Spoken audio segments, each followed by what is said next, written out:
C'est pourquoi InVivo s'est transformé. InVivo a commencé sa mutation dans les années 2010-2014 pour créer de la valeur pour les adhérents et les coopératives qui sont membres de cette union, créer de la valeur pour aller chercher de la croissance, pour être plus pesant financièrement et en termes d'efficacité sur les marchés, pour pouvoir financer l'innovation au service de l'agriculture et des coopératives, et pour défendre nos intérêts aux quatre coins de la planète.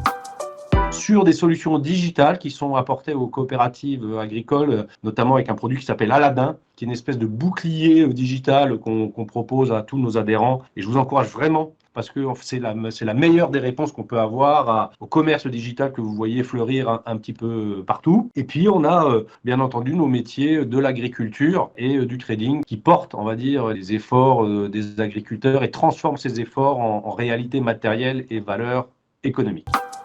Déjà, un message d'espoir pour tous ceux qui sont dans cette convention, c'est que la transformation est possible et même, on va dire souvent, salutaire. Ce que je peux vous dire, c'est qu'avec un recul maintenant, presque de 10 ans maintenant, c'est qu'on a réussi collectivement à mobiliser. Donc, on a, par exemple, complètement digitalisé l'entreprise. Il n'y a plus de papier chez InVivo. On a aussi raccourci les lignes hiérarchiques, c'est-à-dire que tout le monde a un accès assez facile à la direction générale. Et puis, on a, dès que ça a été possible et à chaque fois que c'est possible, donné la parole, demandé à nos collaborateurs. On leur a demandé leur avis sur notre projet. Premièrement, on a de très bonnes idées qui ont émergé et deuxièmement, quelque part, on en fait des salariés acteurs du projet de cette entreprise.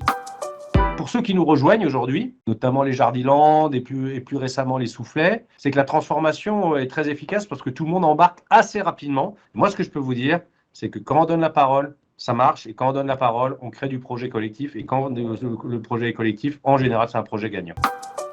Un message, c'est qu'il faut avoir un plan. L'idée, c'est d'en avoir un et de l'ajuster en fonction de la réalité dans laquelle nous sommes.